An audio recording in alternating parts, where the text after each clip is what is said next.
On vit notre premier culte sur 2 sites en même temps. Et c'est une grâce de voir que ce que Dieu a dit s'accomplit. De voir que ses promesses sont oui et amen, de voir que lorsque Dieu nous demande d'étendre l'espace, d'élargir l'espace de nos tentes, d'étendre les cordages pour que nous puissions accueillir le plus de monde et toucher le plus de populations, le plus de villages, le plus d'hommes et de femmes sur cette terre, Dieu est fidèle dans son accomplissement. Amen. Et même si ce matin on est un peu peut-être perturbé parce que c'est plus clairsemé, peut-être où sont les habitués, il manque des têtes que je connais, j'ai l'habitude de saluer telle ou telle personne. Oui, ils sont pas là, ils sont sur l'île Jourdain. Alléluia. Et on se réjouit et on peut applaudir le Seigneur. Amen. Alléluia. Une église, 2 adresses, je vais mettre en point de suspension, quid de demain? Alléluia. Imaginez 3, 4, 5 cultes en simultané parce qu'on veut couvrir chacun des villages, amener l'évangile jusqu'au plus près de notre voisinage. Alléluia. Imagine, essaye de rêver, mon frère, ma soeur, de penser, de prier, d'espérer, de soupirer, d'aspirer à ce que dans ton village une église s'ouvre. Imagine, mon frère, ma soeur. J'ai discuté avec le curé de l'île Jourdain vendredi soir et il me dit on a plus de clochers que de gens à mettre dedans. Il y a un truc qui va pas. Normalement, c'est l'inverse. On a trop de monde et on essaye d'ouvrir les clochers. Alléluia. Et nous voulons pas avoir ce problème-là, mais nous voulons avoir ce problème de dire comment on va faire en fait. Comment on va couvrir toute cette surface. On va lire ensemble la parole de vie revisitée. À ce moment-là, l'Église est en paix. À l'île Jourdain, Colomiers et dans toute la région de l'ouest toulousain. Elle grandit et elle vit en respectant le Seigneur avec confiance.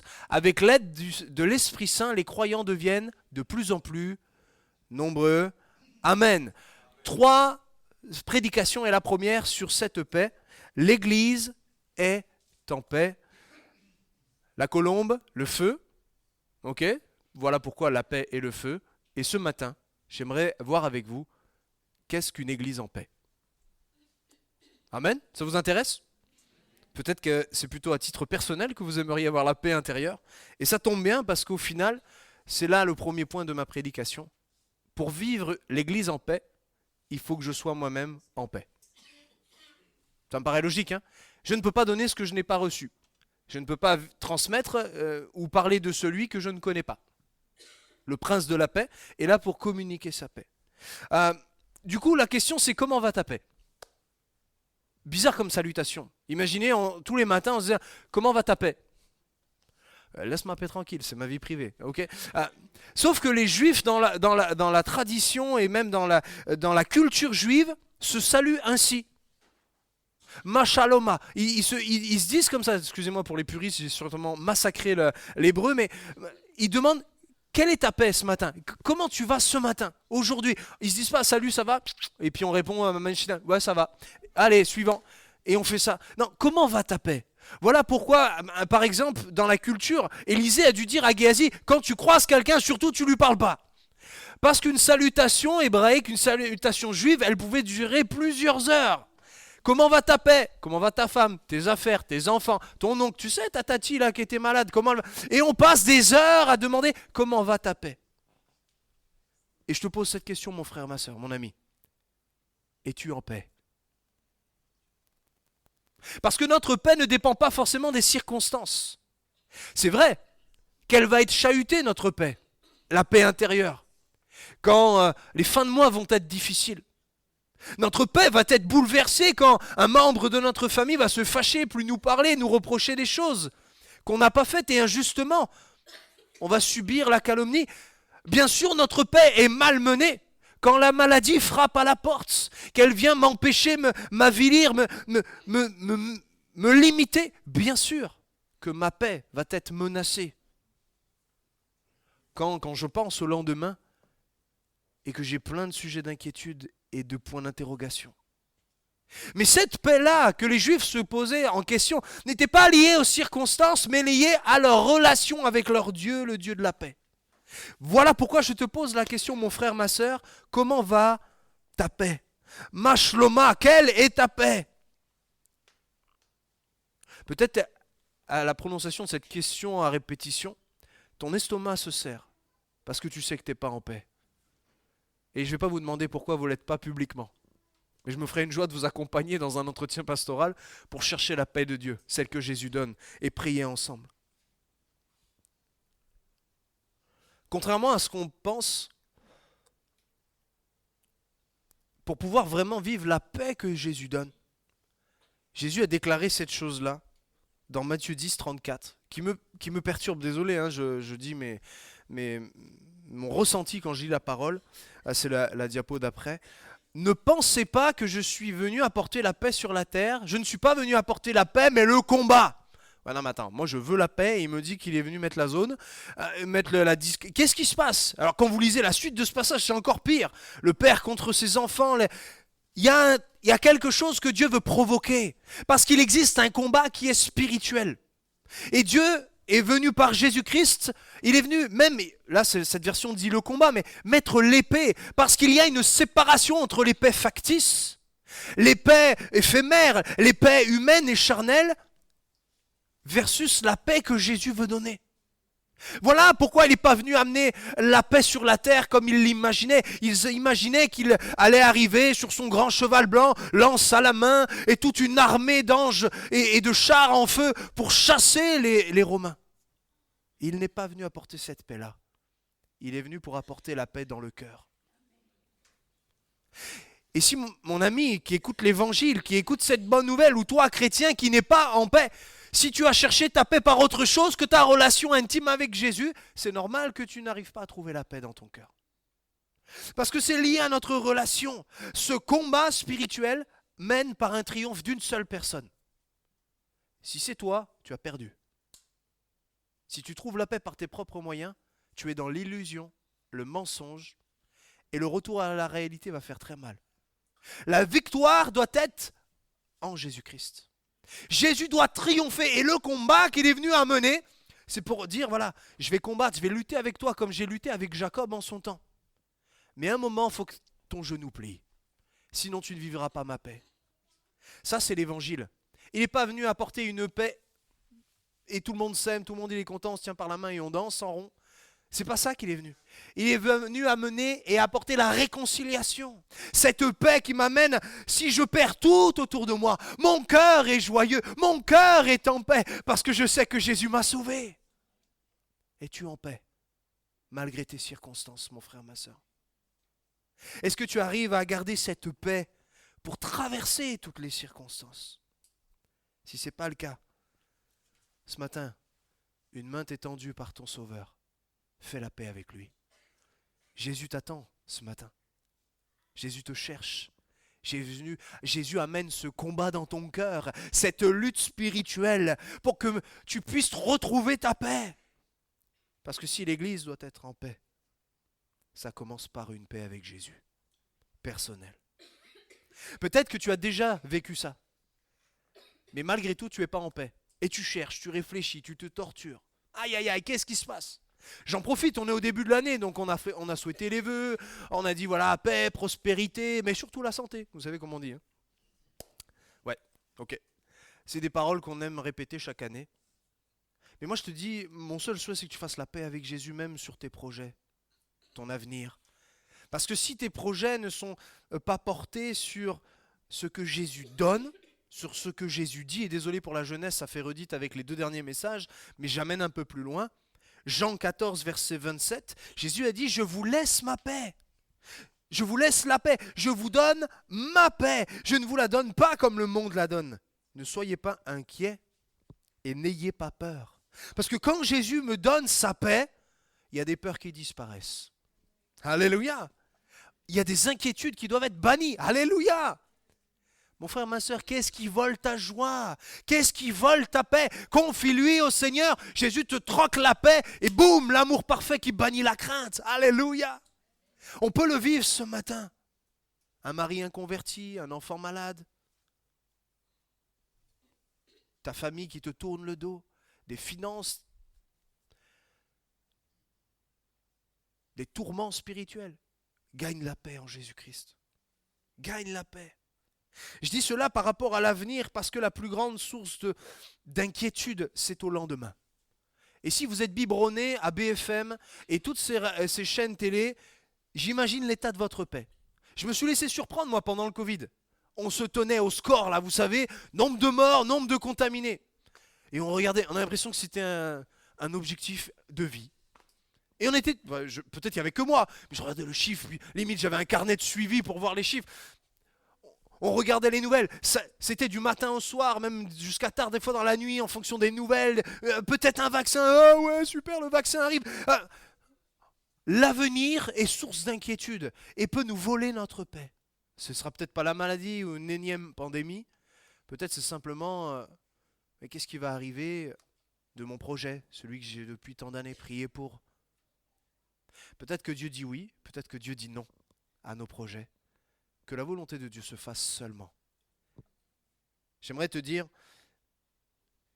Dieu oppose une paix que le monde peut donner. Et si tu cherches cette paix-là, ce n'est pas celle que Jésus donne. Quelle paix t'intéresse? Celle de ce monde? Ah, c'est sûr, si ton compte en banque avec ton épargne est bien rempli, si tu es en bonne santé, que si tu as une famille aimante autour et que tu n'as pas de problème de carrière, que tu auras une très bonne retraite, peut-être tu as moins de sources d'inquiétude, c'est vrai. Mais ça, c'est la paix que le monde donne. Peut-être que tu t'embourgeoises et que tu te laisses bercer par les choses matérielles de ce monde. Et la paix, tu la cherches pas dans ton intimité avec le Seigneur. Et tu te laisses bercer. Un homme disait un jour cette effroyable parole, que dans une église qui dort, une église qui est bercée, le diable marche sur la pointe des pieds pour ne pas la réveiller. Ah, une église, il existe l'église en paix selon Dieu et puis l'église en paix selon le monde. Une église qui a les comptes en banque bien remplis, qui a un fonctionnement qui a plus de 50 ans d'existence. Une église qui est connue dans sa ville. Une église... Et puis on fonctionne, on continue. Et vous savez le doux bercement d'une locomotive qui avance. Ça vous est jamais arrivé de prendre un train intercité là une fois j'ai fait Nîmes-Bordeaux, je crois que j'avais offert tous mes congés payés là. C'était long, je crois 8 heures de train d'affilée. J'avais rien, pas de prise, rien, donc pas de batterie, juste à regarder le truc. Et là vous êtes comme ça. J'avais oublié parce que je prépare toujours des livres que je mets pas dans mon sac. Bon bref. Puis même en lisant, j'ai envie de dormir. Donc. Et là, vous êtes bercé.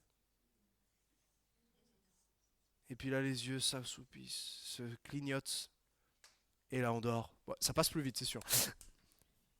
Mais n'est-ce pas la réalité une réalité que l'Église peut traverser? Une paix que le monde lui a donnée. Vous savez que l'Église peut être dans la désobéissance et même pas s'en rendre compte. L'Église peut fonctionner pendant des décennies sans se rendre compte qu'elle n'a pas suivi l'itinéraire que Dieu lui donne. Et Jésus a dit, je vous donne ma paix. Il en est propriétaire, mais pour cela, il faut aller le voir. Mon frère, ma sœur, est-ce que l'Église est en paix, selon toi? Et est-ce que toi, activement, tu es un artisan de paix? Parce que si on va à Jésus, s'il me donne ma paix, je ne suis pas là assis sur ma chaise. Je ne peux pas. Si Jésus me confie, me transmet sa paix, cette paix, elle doit être contagieuse. Je dois pouvoir, et à chaque fois que l'évangile est proclamé, vous relisez, cherchez un peu sur les moteurs de recherche le mot paix, il est associé à la proclamation de la bonne nouvelle. Et à chaque fois qu'il est annoncé la bonne nouvelle, l'évangile de paix. Oh, alléluia! Dieu met une quiétude, une paix quand le péché est effacé, quand ma dette a été s'est volatilisée, quand je sais où je vais, quand je sais où est inscrit mon nom sur le livre de vie, quand je sais que si revient Jésus, quand Jésus revient, mes yeux le croiseront son regard et je serai avec lui pour l'éternité. Mon cœur est en paix. Je suis dans la paix. Et parce que je le suis, je deviens artisan. Est-ce que vous avez déjà vu un artisan comme ça et s'enrichir? Vous avez vu, ça c'est pas moi qui l'ai fait. Ça c'est pas moi qui l'ai réparé. Ça c'est pas moi qui l'ai importé. Est-ce qu'un artisan il peut dire ça? Un artisan il l'est parce que de ses mains il fait des choses. On est d'accord? Et Dieu utilise dans ce texte de Matthieu, oui c'est celui-là. Oui, oui, oui. Oh, j'ai perdu le truc. Bon, c'est pas grave, ça va revenir. Dans ce texte biblique, le mot artisan, c'est celui qui fait, qui est dans l'action, dans l'activité. Et Jésus dira dans Matthieu, merci beaucoup, heureux ceux qui répandent autour d'eux la paix, car Dieu les reconnaîtra pour ses fils. Est-ce que j'ai le droit de mettre en négatif ce verset? Malheureux ceux qui ne répandent pas la paix autour d'eux, car Dieu ne les reconnaîtra pas pour ses fils. Waouh!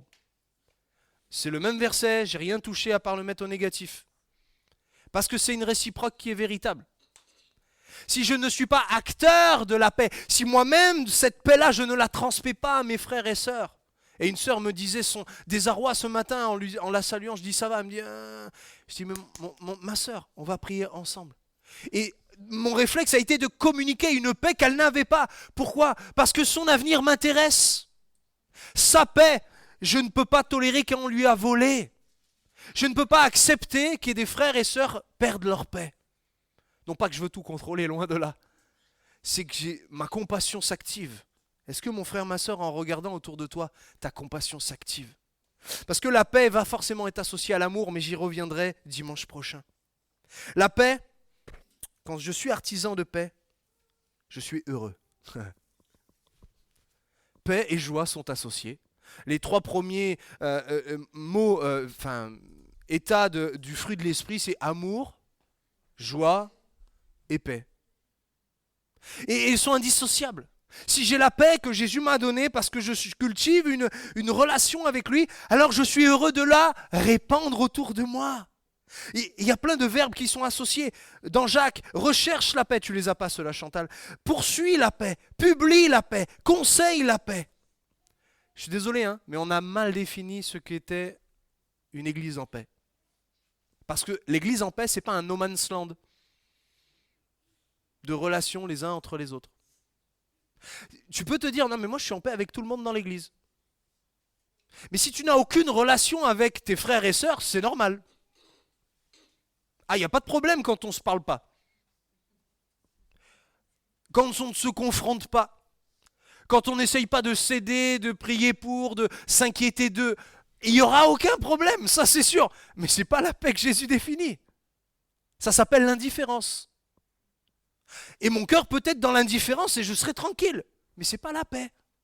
La paix que Jésus donne, elle s'inquiète de ce que quelqu'un puisse traverser les difficultés et perdre sa paix.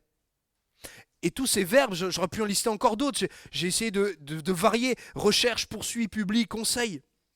Parce qu'une paix, la paix, elle se construit. Une église en paix, ça se construit. On doit être artisans, on doit être des travailleurs de cette paix-là.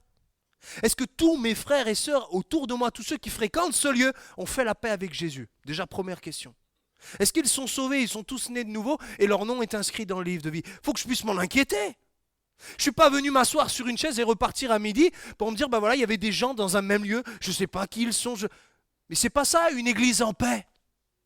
Une église en paix dans plusieurs lieux, c'est une église qui est active dans le soin qu'elle s'offre les membres les uns aux autres. Je développerai ça dimanche prochain. La paix qui se construit, une fois qu'elle est bâtie, parce qu'il est dit que la paix est instaurée par Christ. Il est dit dans Colossiens 3,15 que la paix instaurée par le Christ gouverne vos décisions. Car c'est à cette paix que Dieu vous a appelé pour former un seul corps, soyez reconnaissants. Que la paix instaurée par le Christ. Dieu, Jésus est venu par son esprit, il est là avec nous pour nous aider à être de bons artisans. Des artisans qui font fleurir leur commerce, des artisans qui portent du fruit et en abondance, parce que c'est Christ lui-même qui instaure la paix. Imaginez, je n'ai pas à essayer par mes propres forces, j'ai juste à faire ce que Jésus fait déjà et qu'il a déjà instauré. Un bâtiment qui est construit, il doit être entretenu, on est d'accord? Et l'édifice de la paix doit être entretenu. Les verbes qui sont autour de cela vont parler de veiller, avoir soin d'eux. Je le partageais à tous les volontaires de l'équipe ménage. Il y a un ménage sacré qui nous est décrit dans la Bible et on doit entretenir ce bâtiment, mais nous devons entretenir l'édifice spirituel, plus que tout. Avant même de faire le ménage de la moquette qui a été massacrée au jour de l'an, il Il y a des épices partout sur la moquette. Bref, je ferme la parenthèse. Que la paix instaurée par le Christ gouverne vos décisions. Mon frère, ma sœur, est-ce que tu sais prendre des décisions par le filtre de la paix de Christ? Ou c'est trop immatériel? Parfois c'est difficile. Hein, parce que les décisions ici, c'est aussi les réactions.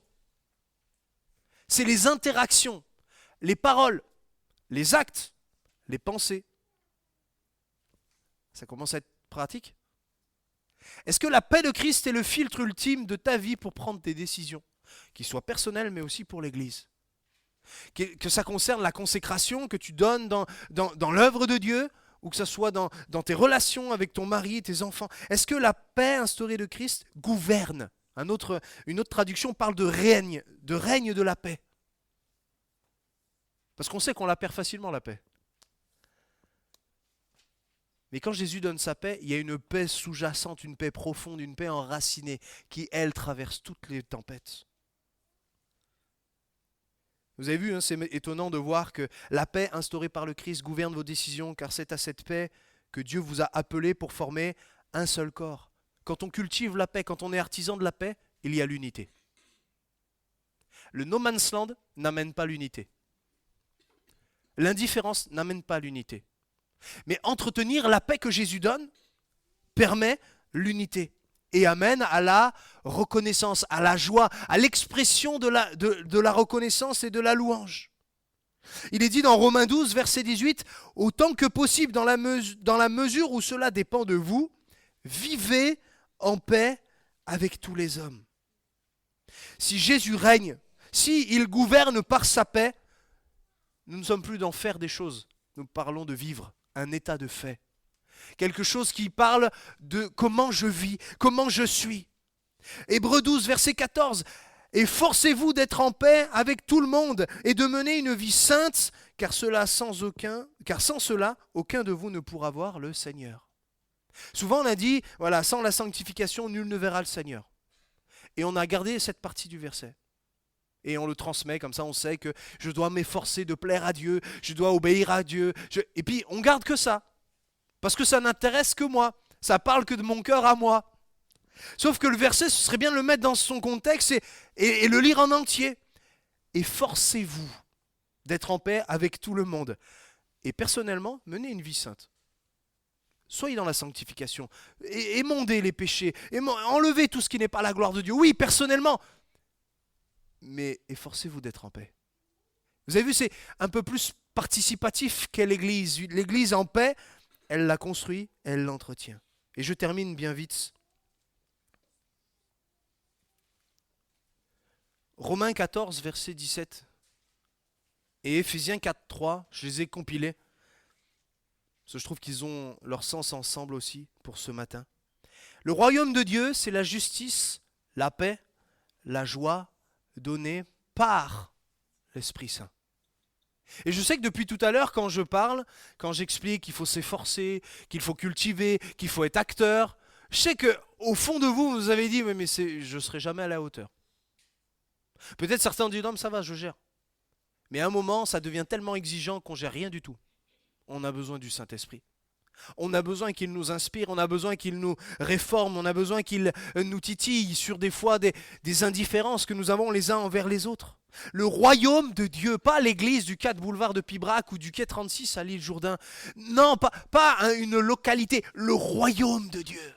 Pour y entrer, pour avoir nos noms inscrits dans le livre de vie, nous devons accomplir les œuvres que Dieu a préparées d'avance. Amen. On n'est pas sauvés par les œuvres, mais une fois sauvés, nous accomplissons les œuvres. Alléluia. Vous êtes d'accord avec ça? Ça va. Le royaume de Dieu, c'est la justice. La justice, tout ce qui plaît à Dieu. La paix, j'en ai parlé depuis tout à l'heure, et comme je vous l'ai dit, la paix amène à la joie. Mais comment? Elle est donnée par le Saint-Esprit. Éphésiens 4, 3, nous le lisons par la suite. Efforcez-vous de conserver l'unité que donne l'Esprit dans la paix qui vous lie les uns aux autres. La paix, la véritable paix que Jésus met sur l'Église est étroitement liée à l'unité de l'Esprit. Vous allez voir, dans une Église où on est soit indifférent, soit en conflit, les gens vont rarement travailler dans la même direction. Parce que l'unité de l'esprit, elle est précieuse et peut-être ce sera l'objet d'un autre message. Mais être uni dans l'esprit, c'est marcher dans une même direction, être animé d'un même zèle, être porté par les mêmes projets et de faire consensus. Et ce que l'œuvre de Dieu avance est notre priorité. Ça, c'est l'unité de l'esprit. Mais nous ne pourrons pas y parvenir si nous négligeons les liens de la paix les uns aux autres. Et vous avez vu, en fonction du degré de relation, d'implication que je vais avoir envers mes frères et sœurs, va découler le triomphe du royaume de Dieu. Trop de pression? Ça va? Ne croulez pas sous la pression. Parce que ce n'est pas le but. Le but, c'est de crier au Seigneur qui, lui, va nous remplir. Parce qu'on sait, et on est tous pareils, moi le premier. Parfois, être indifférent, c'est plus facile. On s'implique moins, on souffre moins, on a moins de charge mentale. Je fais mon truc, j'ai mes petits habitués à qui je fais la bise tous les dimanches. Et puis la vie continue. C'est plus simple, je suis d'accord. Mais je crois que le Saint-Esprit presse l'Église des derniers temps. L'Église presse, le Saint-Esprit presse l'Église pour qu'elle soit une véritable Église en paix, qui cultive la paix, qui est actrice de la paix et qui va arracher les âmes perdues, ceux qui ne sont pas en paix, pour leur faire connaître le message de l'Évangile. J'aimerais qu'on puisse prier ensemble et demander la grâce de Dieu pour qu'il nous donne sa paix. Et on va laisser afficher ces versets à l'écran. Et j'aimerais vraiment qu'on puisse prier pour nos vies, peut-être prier les uns pour les autres, je ne sais pas, en fonction de ce que vous avez à cœur. Peut-être, dans ce temps de prière, Dieu va vous mettre des visages que vous avez vus ce matin en rentrant. Obéissez au Saint-Esprit, gagnez du temps. Si le Saint-Esprit vous presse à aller saluer quelqu'un, vous inquiétez de quelqu'un, demandez des nouvelles de quelqu'un, faites-le. Nous avons besoin, un besoin urgent de cultiver cette paix. Est-ce qu'on peut prier ensemble? Alléluia. Jésus, soto shodala kaye shededekede. So barabala kuche de menenene. So le chancha de lelekeye le soura. So malamache de kadia lelelelelelelelelelelelele soura taye chededede. Dans ce temps de prière, j'aimerais faire un premier appel pour celui qui n'est pas en paix. Et que ça soit une question de salut ou peut-être de repentance, que ce soit une question peut-être d'épreuve qui vient voler ta joie et ta paix. Ce premier appel, il est pour tous ces gens-là. Toi, mon ami, qui ne connais pas Jésus, qui n'a pas le cœur en paix face à ton éternité, je vais t'inviter à te tenir debout. Vous tous qui n'êtes plus en paix dans ce début d'année parce que peut-être des épreuves viennent à s'accumuler sans nombre, je vais t'inviter à te tenir debout. Toi, peut-être qui a besoin d'accepter le nom de Dieu dans tes projets. Et tu sais que tu n'es pas en paix parce que tu luttes avec la volonté de Dieu. Je vais t'inviter à te tenir debout. Et moi, je suis le premier debout parce que parfois ma paix, elle est malmenée. Et quand je pense au lendemain, j'ai peut-être le vertige et je veux me tenir debout devant Dieu parce que j'ai besoin que son esprit me donne sa paix.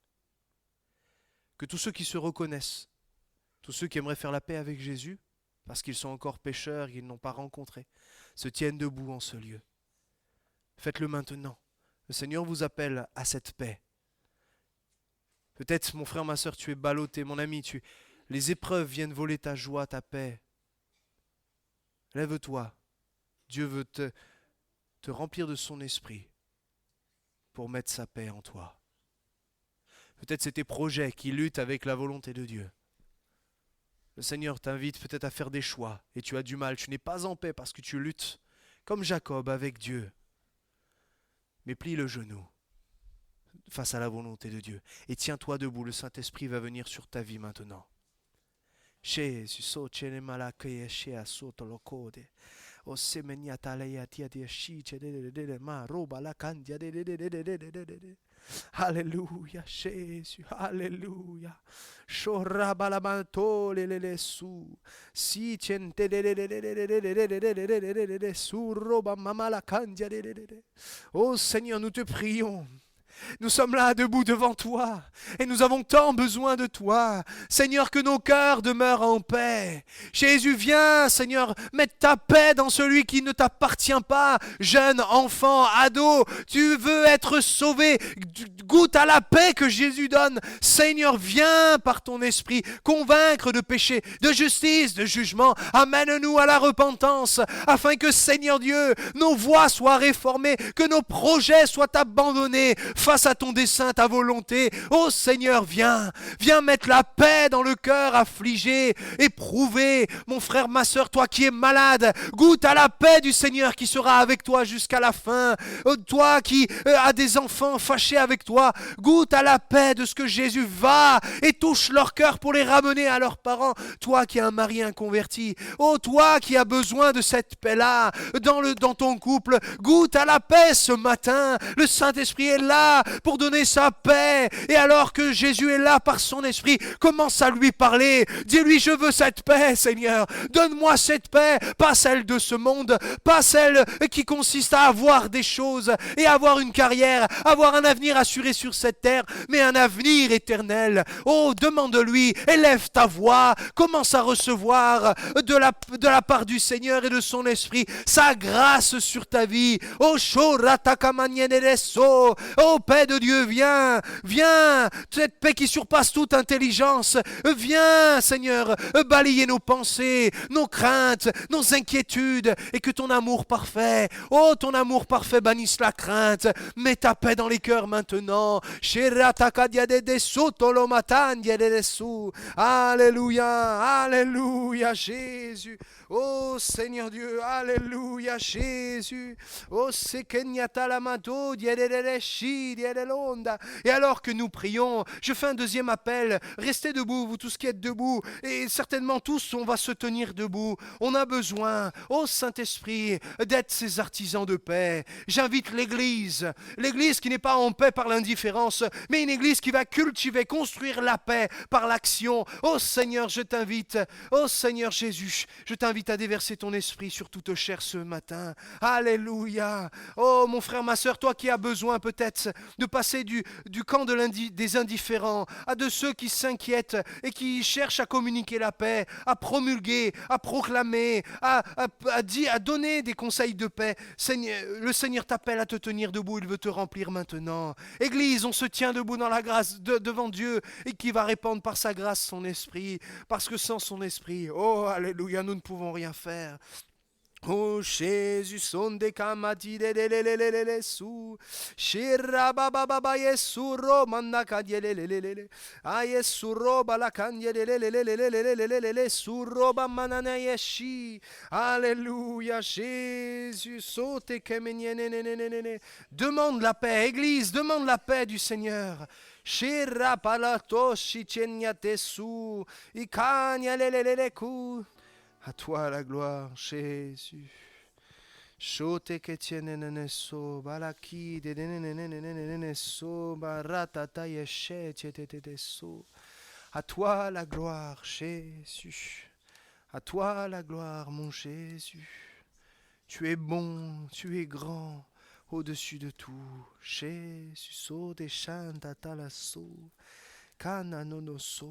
Alléluia, Jésus. Alléluia. Jésus.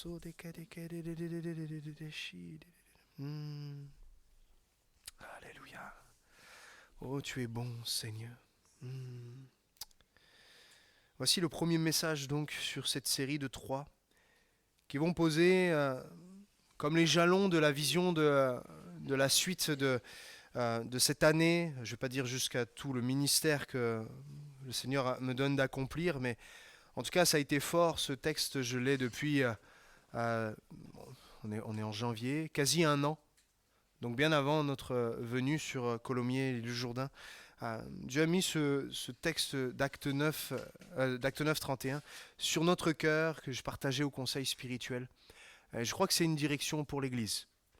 J'en suis même convaincu que c'est une direction d'une Église qui cultive la paix et qui grandit. Se fortifie et qui grandit, et je vais le dire même numériquement. Et je ne sais pas ce que tu auras retenu de ce partage, Mais s'il y a une chose que tu peux retenir, c'est que Dieu a un projet. Dieu a un avenir pour toi. Amen. Et pour l'Église. Alléluia. Amen. Même les enfants sont d'accord. Alléluia. Si on peut afficher les diapos, s'il te plaît. Donc en tout cas, soyez les bienvenus, vous qui nous rendez visite. Peut-être il y a plein de prénoms que je n'ai pas encore en mémoire. Donc n'hésitez pas à venir me solliciter pour un rendez-vous. Je retiens les prénoms à partir du moment où j'ai parlé avec les gens. Plus qu'un salut, bonjour, bonne journée.